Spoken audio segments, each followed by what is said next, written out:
சேலம் மாமாங்கம் மேம்பாலத்தில் அடுத்தடுத்து 3 வாகனங்கள் மோதி தீப்பிடித்து விபத்திற்கு உள்ளானதில் திருப்பூரைச் சேர்ந்த லாரி ஓட்டுநர் தீயில் கருகி உயிரிழந்தார்.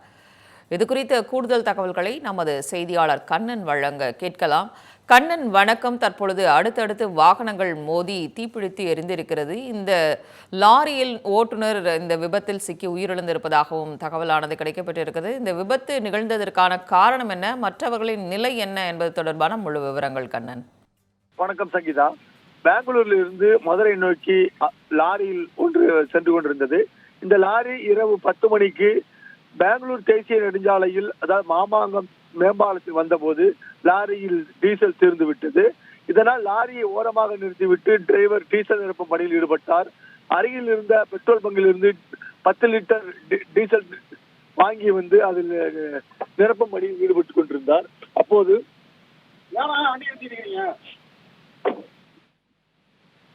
அப்போது திடீரென பின்னால் வந்து கொண்டிருந்த மற்றொரு லாரி அந்த லாரியின் மீது மோதியது. ஆனால் இந்த விபத்து நடக்கும் கண்ணிமைக்கும் நேரத்தில் பின்னால் பெங்களூரிலிருந்து ஐயப்ப பக்தர்களை ஏற்றுக்கொண்டு அந்த டிராவலர் வேன் வந்து அந்த லாரியின் பின்னால் மூன்றாவது வாகனமாக மோதியது. இந்த நிலையில் இவர் முதல் வண்டியின் டிரைவர் டீசல் நிரப்புவதற்காக டீசல் டேங்கை திறந்து வைத்துள்ளார். இதனால் அந்த முதல் வண்டியில் இருந்த டீசல் வந்து அப்படியே சாலையிலும் அந்த வாகனங்களில் தெரித்தது. இதனால் டம்போ டிராவலர் வேன் வந்து தீப்பிடித்து எரிய துவங்கியது.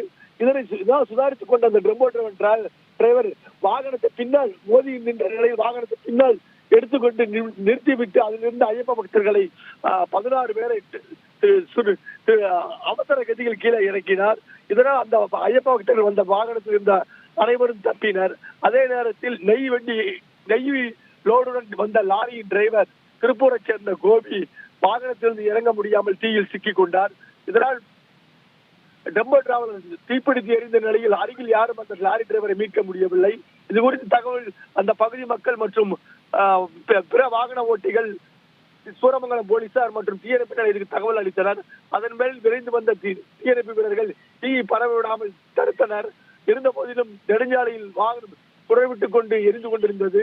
பெரும் அசம்பாவிதம் நிகழாமல் இருக்கிறதற்காக போலீசார் குவிக்கப்பட்டு வாகனங்களை மாற்று பாதையில் திருப்பி விடப்பட்டனர். இருந்த போதிலும் அந்த திருப்பூர் டிரைவர் கோபியை அவர்களால் காப்பாற்ற முடியவில்லை. அவரை எரிந்த நிலையிலே பிணமாக மீட்டு சேலம் அரசு மருத்துவமனைக்கு அனுப்பி வைத்தனர். ஆனால் லாரி முற்றிலும், அதாவது டிராவல் வேன் முற்றிலும் எரிந்த நிலையில் பின்னால் வந்து மோதிய மற்றொரு வாகனத்தில் லேசாகவே தீ பற்றியது. அதனை தீயணைப்பு வீரர்கள் போராடி 3 மணி நேரம் போராடி தீயை அணைத்தனர். இரவு 10 மணிக்கு துவங்கிய விபத்தானது இந்த சோகம் 1 மணி வரை நீடித்தது. வேறு வழியாக தீயணைப்பு வீரர்கள் போராடி அங்கிருந்த வாகனங்களை மீட்டு சூரமங்கலம் போலீஸ் ஸ்டேஷனுக்கு கொண்டு சென்றனர். ஆனால் இந்த டிராவல் வேனில் பயணித்த 16 ஐயப்ப பக்தர்கள் லேசான காயம் ஏற்பட்டது. அவர்களை போலீசார் மற்றும் அந்த பகுதி மக்கள் மீட்டு தனியார் மருத்துவமனையில் சிகிச்சைக்கு அனுமதித்தனர். அங்கு அவர்கள் சிகிச்சை பெற்று வருகின்றனர். இன்று காலையில் அவர்கள் வேறு வாகனத்தில் மீண்டும் ஐயப்ப பக்தர்களுக்கான தங்களின் பாத யாத்திரையை துவக்கியுள்ளனர். இருந்த போதிலும் இந்த விபத்து குறித்து சூரமங்கலம் போலீசார் வழக்கு பதிவு செய்து விசாரணை நடத்தி வருகின்றனர். அதே நேரத்தில் இறந்த கோபிக்கு ஒரு மகள் உள்ளார் என்பது போலீஸ் விசாரணையில் தெரிய வந்தது.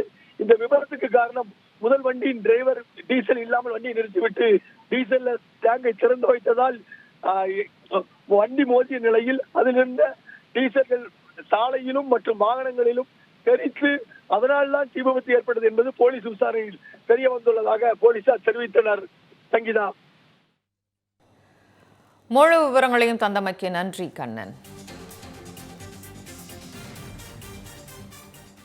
மதுரை மக்களே, மதுரை சிட்டிக்குள்ள அதுவும் உங்க பட்ஜெட்குள்ளேயே பிளாட் வாங்கணுங்கிற கனவு இப்போ கைக்கூடி வந்தாச்சு. மதுரையின் முதல் ப்ராஜெக்டில் ரோட்டுக்கு காசு இல்லாததால் 72 மணி நேரத்தில் 533 மனைகள் விற்கப்பட்டன. மீண்டும் ரோட்டுக்கு காசு இல்லாமல் பிரீமியம் வில்லா மனைகளை மதுரை வேலம்மாள் மருத்துவக் கல்லூரி அருகில் அறிமுகப்படுத்துகிறோம். Launching G2 Valley Crest, Madurai Velammal medical college அருகில். Early bird price RERA approved villa plots வெறும் 9.9 lakhs %. சிட்டிக்குள்ள பிளாட் உங்க கனவு வீட்டுக்கான perfect spot. For bookings call